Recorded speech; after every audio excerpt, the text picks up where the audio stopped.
Operation सिंदूर पर सेना ने जानकारी दी। कहा, अरब सागर से हर तरीके से भारतीय नौसेना तैयार थी। डीजी नेवल ऑपरेशंस की तरफ से जानकारी दी गई। कहा, हार्बर कोस्ट के काफी करीब तक हमारी पहुंच रही। पाकिस्तान की तटों पर हमने लगातार नजर बनाया। किसी भी एक्शन का जवाब देने के लिए भारतीय नौसेना भी तैयार थी, ये क्लियर किया गया।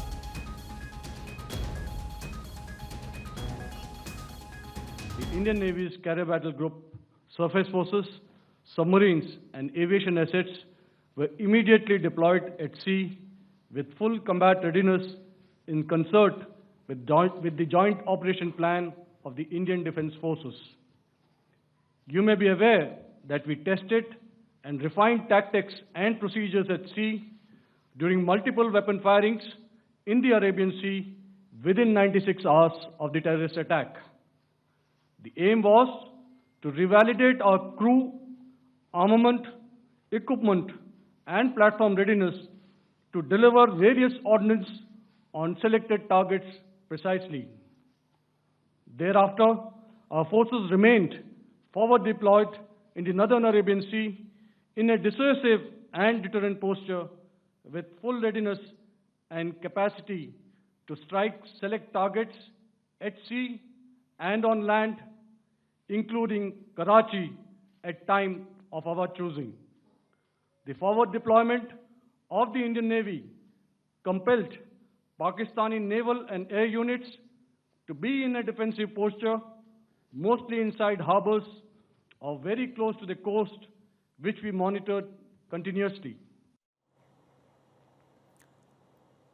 तो नेवल फोर्सेस के एक्शन की जरूरत नहीं पड़ी, लेकिन एक्शन के लिए पूरी तरह से हमारी नेवी भी तैयार थी, ये जानकारी स्पष्ट की गई और चिताया भी गया। गौरव लगातार बने हो। गौरव, आज की रात कितनी अहम होने वाली, कि तनाव बढ़ेगा, पाकिस्तान का अंजाम क्या होगा, उसके लिहाज से आज की रात कितनी इंपॉर्टेंट?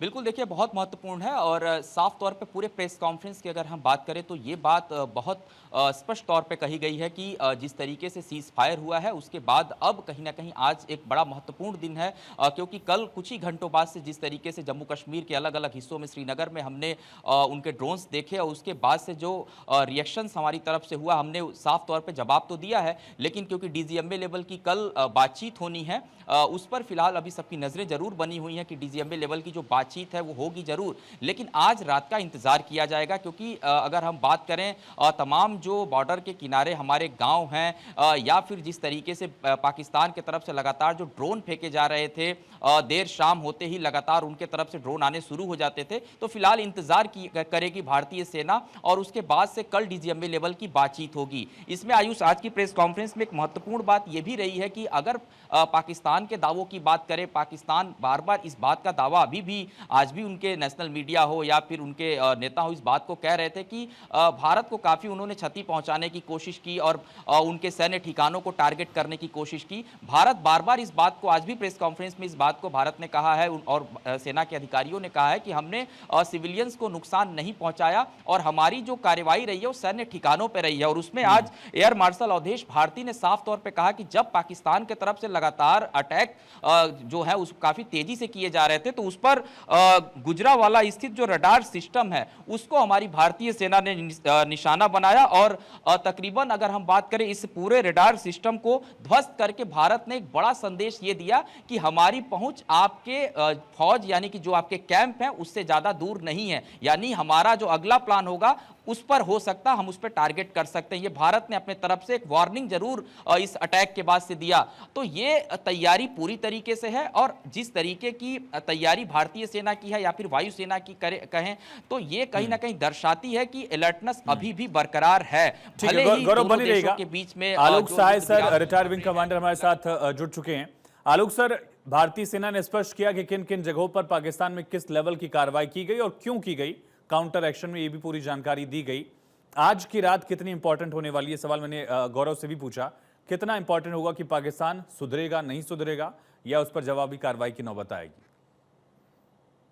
देखिए, मुझे तो लगता है कि आज की रात शायद वो आक्रमण कुछ भी नहीं होगा वहां से, क्योंकि वो थोड़ा सा मुझे लग रहा है कि चीन का हस्तक्षेप था कल क्योंकि चीन को यह बात बहुत बुरी लग रही थी कि अमेरिका जो अब पाकिस्तान में उसका इन्वेस्टमेंट मात्र 127 मिलियन डॉलर के आसपास रह गया है, और जबकि चीन का 65 बिलियन डॉलर लगा हुआ है। तो सारे सामान, पैसा, शस्त्र, एम्युनिशन वो चीन दे रहा है, और पाकिस्तान जो है वो अमेरिका के कहने पर क्यों मध्यस्थता कर रहा है, ये उसको खराब लग रहा था। तो थोड़ी देर के लिए उन्होंने लॉन्च किया, और मुझे ऐसा अंदेशा है, और उसके बाद चाइना के कहने पर फिर उन्होंने, इसीलिए आप देखिएगा कि चाइना के जो मंत्री थे उन्होंने थोड़ी देर के लिए बात किया, और उसके बाद फिर सब कुछ ठीक हो गया। बिल्कुल। तो बेसिकली वो अपना इमेज एक बनाना चाहते थे। तो अभी क्या है ना कि, लेकिन मैं आपसे बता दूं कि ये जो सीज फायर है ये टेम्पोररी ही है, और मुझे नहीं लगता है कि ये लंबे समय तक चलेगा। इसका कारण यह है कि एक तो भारत ने बहुत ही अच्छे तरीके से ये अब डिक्लेयर कर दिया है कि हमारी अब नीति होगी कि कोई भी बाहर का टेररिस्ट अगर आके हमारे यहाँ कोई आतंकी घटना करता है तो हम उसको भारत के विरुद्ध युद्ध मानेंगे। मतलब कि जहां से वो जिस देश से उस टेररिस्ट का लिंक है, हम उस पर आक्रमण कर सकते हैं। कल सर डीजीएमओ की जो कल बैठक होनी है उसमें किसी म्यूचुअल अंडरस्टैंडिंग से आगे बढ़कर किसी एग्रीमेंट की एक्सपेक्टेशन रखी जाए, या यही न्यू नॉर्मल हो चुका है, ये भी मान लिया जाए? यही न्यू नॉर्मल है। इससे आगे तो पाकिस्तान मानेगा नहीं, क्योंकि भारत का ये कहना है कि आप पीओके सौंपिए और सारे टेररिस्ट को हमारे हवाले कीजिए, जो आपके यहाँ दिखते हैं, सारे वीडियो आते हैं। तो अब देखिए जिस तरह से टेररिस्ट कैंप्स वहां है, उनको मारा गया, वहां के टेररिस्ट जो अंतर्राष्ट्रीय रूप से जो बैन है, जिनको घोषित किया हुआ है आतंकवादी, वो मारे गए। उनके जनाजे में एकदम खुले रूप से वहां की सेना शामिल होती है, वहां का पॉलिटिकल लीडरशिप शामिल होता है, उनके रीथ लेइंग की जाती है, पाकिस्तानी झंडे में लपेटा जाता है और उनको राजकीय सम्मान दिया जाता है। तो पाकिस्तानी सेना, पाकिस्तानी एस्टेब्लिशमेंट और टेररिस्ट के बीच में अंतर क्या रह गया? एग्जैक्टली सिर्फ यूनिफॉर्म का अंतर रह गया। तो भारत को इस चीज को अंतर्राष्ट्रीय जगत में बहुत अच्छी तरह से एक्सपोज करना है पाकिस्तान को। भले वो माने, वो तो मानेगा नहीं, लेकिन अब ये वीडियो आ गया ना कि बिल्कुल आपके यहाँ वो टेररिस्ट हैं और आप वहां खड़े हैं, आप उनको स्टेट रेस्पेक्ट दे रहे हैं। इससे बड़ा प्रूफ क्या हो सकता है कि पाकिस्तान आतंकवादी देश है? तो पाकिस्तान की जिस तरह से संलिप्तता है आतंकवादियों के साथ, मुझे नहीं लगता है कि पाकिस्तान अपनी हरकत करने से बाज आएगा। इसीलिए भारतीय नेतृत्व ने बड़े साफ शब्दों में कहा है कि आगे आने वाले दिनों में अगर इस तरह की हरकत फिर हुई तो हम इसे युद्ध मानेंगे और हम घुस के मारेंगे। पाकिस्तान पर जो सर स्ट्राइक्स की गई, क्योंकि उसने हमारे मिलिट्री इंस्टॉलेशन पर टारगेट किया था और काउंटर एक्शन हमने किया, उसके बाद पाकिस्तान एयर फ्लीट्स जो हैं या पाकिस्तान की जो आर्मी है उसके ऑपरेशनल कैपेबिलिटीज पर कितना असर पड़ा है, कितना नुकसान उसका हुआ है? देखिए आयुष जी, सबसे बड़ा नुकसान तो ये हुआ है पाकिस्तान को कि एक नैरेटिव जो पाकिस्तानी सेना ने और पाकिस्तानी नेतृत्व ने चला रखा था कि उनका एयर डिफेंस बहुत मजबूत है, बहुत पुख्ता। इनफैक्ट हम भी फौजी यही मानते थे कि एयर डिफेंस उनका बहुत मजबूत है। हमने उस एयर डिफेंस को भेद दिया, हमारे जहाज गए और इतने उनके इंपॉर्टेंट एयर बेसिस पे और डिफरेंट सेंटर्स पे, इंपॉर्टेंट सेंटर्स पे ध्यान दीजिएगा मैं क्या कर रहा हूं, बहुत इंपॉर्टेंट सेंटर्स पे हमने पिन पॉइंटेड स्ट्राइक किया और हम वापस चले आए। तो आपका ये जो HQ-9 रडार जो था, इसकी अभेद्यता और पाकिस्तानी आवाम की वहां जो जनता में एक इमेज बना रखा था कि कोई भारतीय हवाई जहाज फाइटर्स हमारे अंदर नहीं घुस के आक्रमण कर सकता है, वो तो मिथ टूट गया पाकिस्तान का। हमने जहां जहां चाहा हम वहां गए, प्रिसीजन के साथ पिन पॉइंट हमने स्ट्राइक किया और चले आए। देखिए, और सिर्फ यही नहीं, हमारे प्रिसीजन की जो है अब दाद दी जा रही है विश्व। बिल्कुल जी, क्योंकि आप देखिए बहावलपुर के हेडक्वार्टर में जो फोटो आया है, वो उसके बहावलपुर के जो हेडक्वार्टर है वहां पर आतंकियों का, उसके बगल में एक आर्मी बहुत बड़ा एस्टेब्लिशमेंट है, उससे थोड़ी दूर पे एक एस्टेब्लिशमेंट है जहां न्यूक्लियर एलिमेंट्स है।